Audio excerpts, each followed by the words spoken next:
Baik, Assalamualaikum warahmatullahi wabarakatuh. Selamat malam. Yang saya hormati Bapak Ibu Kepala Sekolah yang hadir pada kesempatan malam ini dalam rangka mengikuti kegiatan Diklat yang diselenggarakan oleh Direktorat Pendidikan Vokasi. Ya, alhamdulillah kita mengucapkan puji syukur kehadirat Allah Subhanahu wa taala, Tuhan Yang Maha Esa, bahwa malam ini bisa kita dipertemukan. Namun kita tahu bahwa kondisi yang menimpa Indonesia ini adalah terkait dengan persoalan COVID-19. Tapi alhamdulillah masih kita diberikan kesehatan oleh Allah Subhanahu wa taala, Tuhan Yang Maha Esa, dalam melaksanakan kegiatan-kegiatan.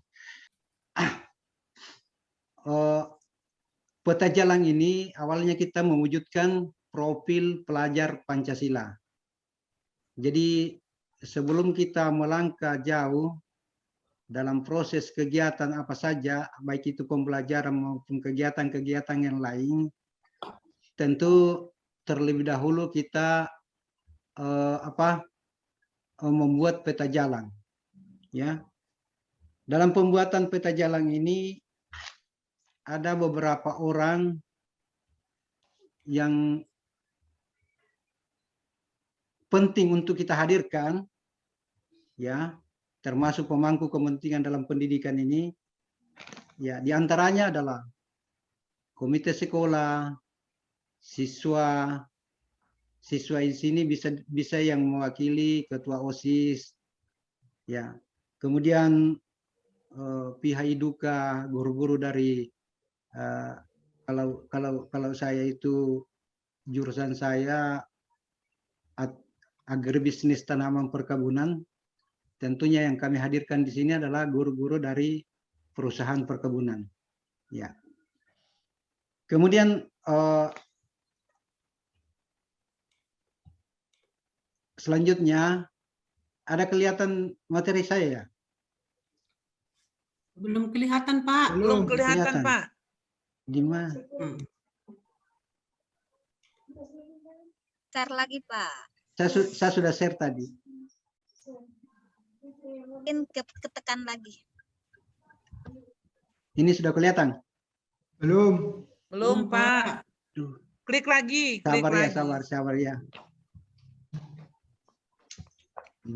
Saya orang Sulawesi.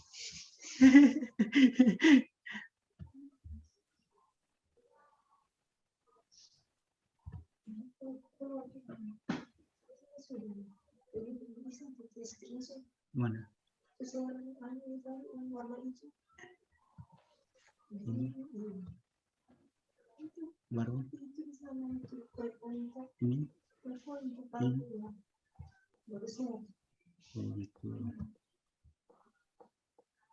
Sudah kelihatan? Ya, Sudah. Pak. Oke. Sudah, Pak. Oke, baik, saya jelaskan menyangkut masalah peta jalan ya. Peta jalan. Di dalam pembuatan peta jalan itu ada skema-skema yang saya buat ya. Ya, seperti ini modelnya ya.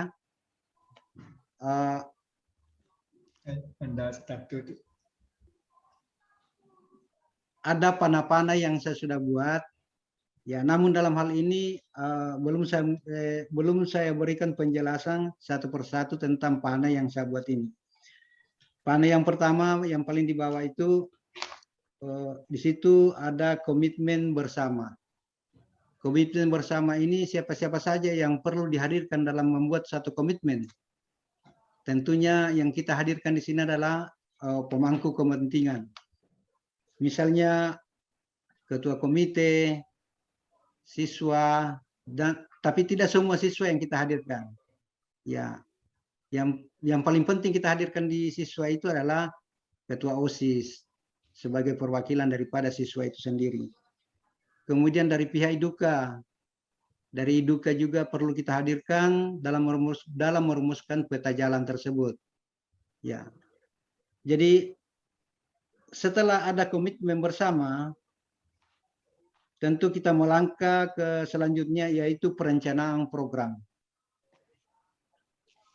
Berapa lama kita rencanakan program ini? Foto karena ini. Tentunya, halo? Foto sini dong. Tentunya kita rencanakan dalam jangka 1 tahun. Setelah itu, setelah perencanaan program sudah matang, sudah selesai, maka kita masuk ke pelaksanaan program. Ya. Di dalam 1 tahun ini tentunya kita laksanakan program dari awal sampai akhir tahun. Kemudian sebelum masuk ke akhir tahun, terlebih dahulu kita melakukan monitoring dan evaluasi. Mengevaluasi program-program yang kita rancang. Dari evaluasi itu kita tahu terlaksana atau tidak. Ya, ini perlu juga adanya evaluasi sehingga apa yang kita programkan itu kita tahu persis terlaksana program kita atau tidak. Kemudian yang panah selanjutnya adalah tindak lanjut. Tindak lanjut ini tentunya mengarah kepada profil pembelajaran Pancasila yang akhir-akhir ini kita pelajari karena kita adalah sekolah PK. Tentunya kita melihat seperti apa gambaran profil pembelajaran Pancasila. Namun dalam hal ini, Bapak Ibu sekalian, saya tidak terlalu banyak mengulas tentang profil pembelajaran Pancasila karena pemateri awal sudah menyampaikan materinya terkait dengan profil pembelajaran Pancasila. Kemudian Ibu tadi sedikit menyinggung masalah profil pembelajaran Pancasila tersebut. Saya akan mencoba masuk di tabel-tabel yang saya sudah buat. Yang pertama, komitmen bersama. Komitmen bersama ini saya sudah buat tabel program nomor program subprogram, ya. Coba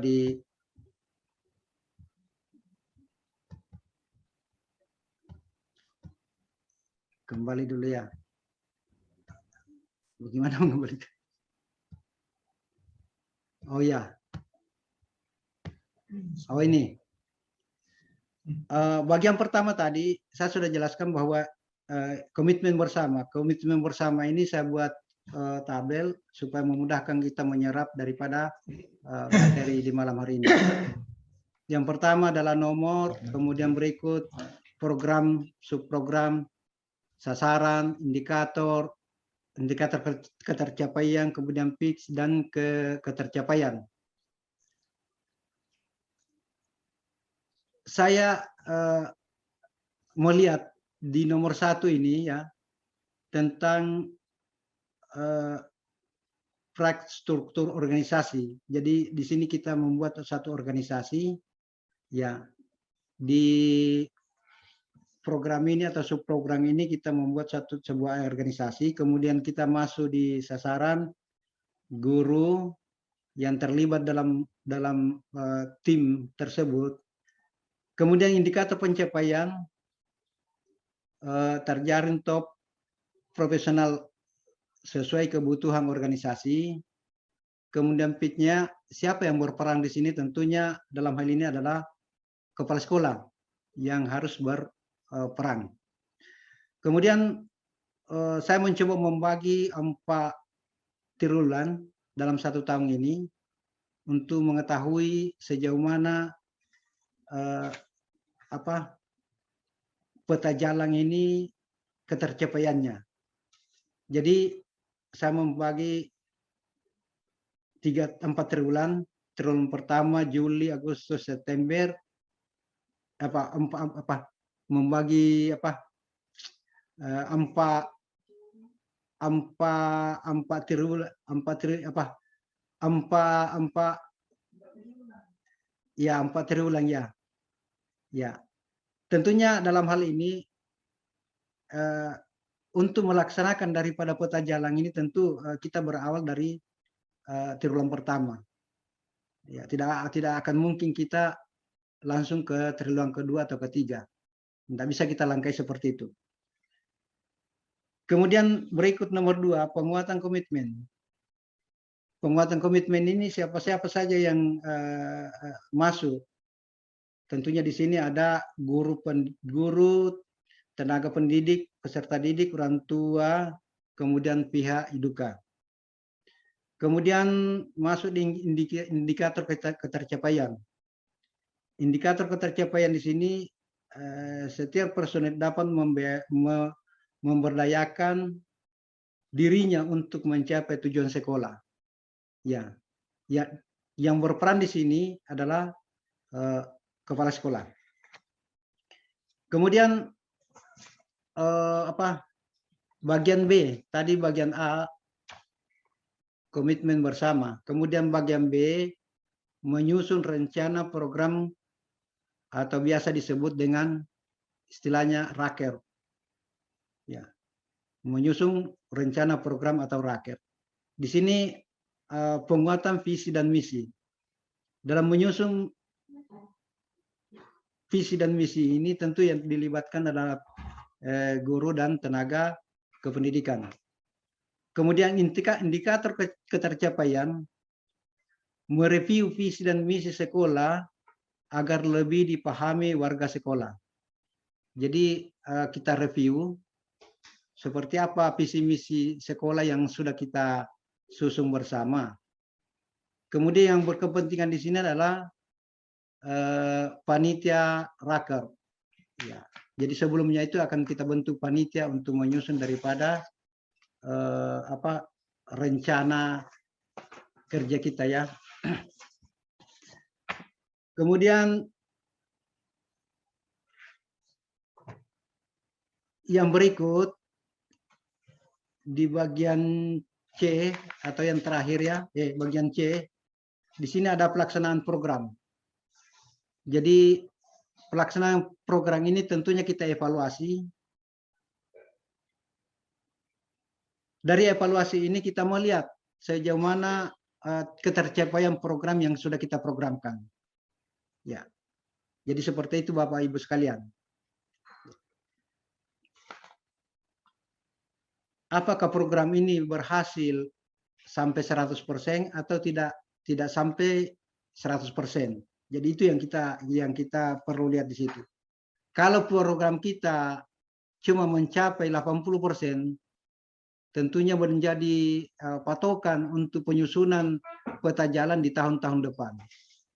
Apa-apa saja kekurangan kita dalam melaksanakan program. Ya seperti itu. Kalau memangnya pencapaian kita bisa sampai 100%, berarti kita mempertahankan daripada pencapaian itu sendiri. Kemudian yang berikut,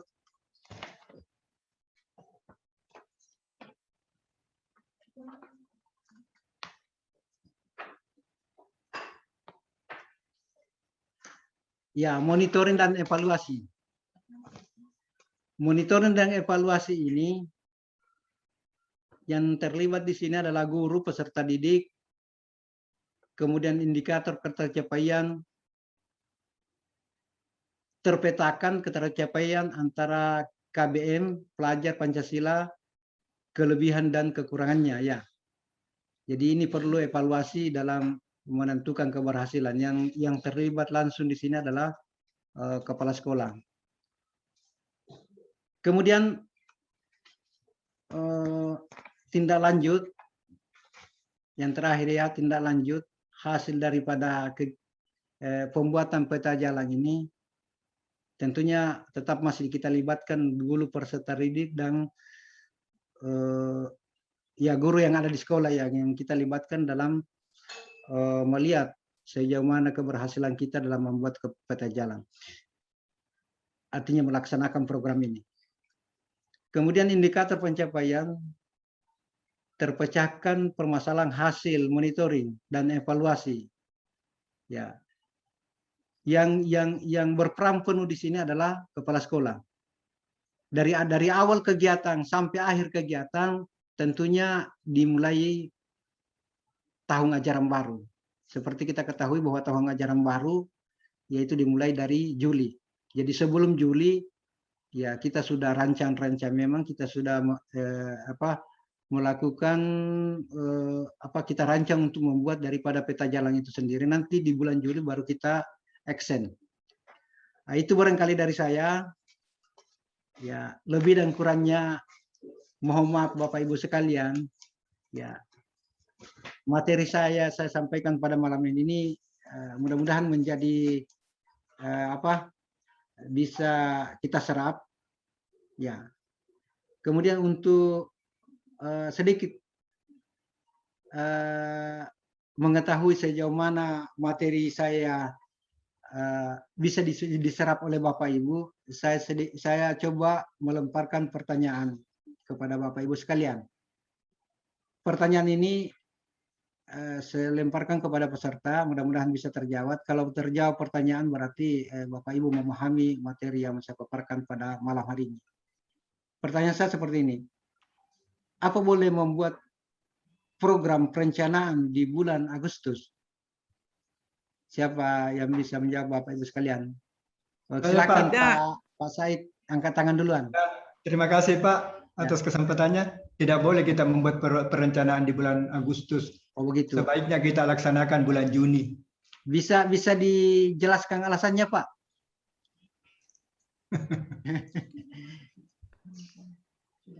Oh iya, artinya betul apa yang disampaikan oleh Pak Said tadi, karena memulai pembuatan peta jalan ini adalah di bulan Juli. Ya, bagus sekali penjelasan dari Pak Said tadi. Ya, alhamdulillah pada kesempatan malam hari ini tentunya ada gambaran tentang pemaparan materi saya, bahwa Bapak Ibu sangat merespon apa yang saya sampaikan dan bisa memahami apa yang saya sampaikan terkait pertanyaan yang saya lontarkan kepada Pak Said tadi, mampu dia jawab dengan sebaik-baiknya. Alhamdulillah, saya ucapkan terima kasih kepada Pak Said. Demikian Bapak Ibu sekalian, karena kita semakin dikejar oleh waktu, saya cukupkan materi saya pada malam kesempatan ini dengan ucapan Assalamualaikum warahmatullahi wabarakatuh dan selamat malam. Waalaikumsalam. Kita berikan, Terima kasih. kita berikan aplaus kepada Bapak Saharudin, Kepala SMK Negeri 1 Pasangkayu yang telah memaparkan IHT-nya, materi IHT-nya. Semoga bermanfaat buat kita semua, teristimewa kepada peserta didik.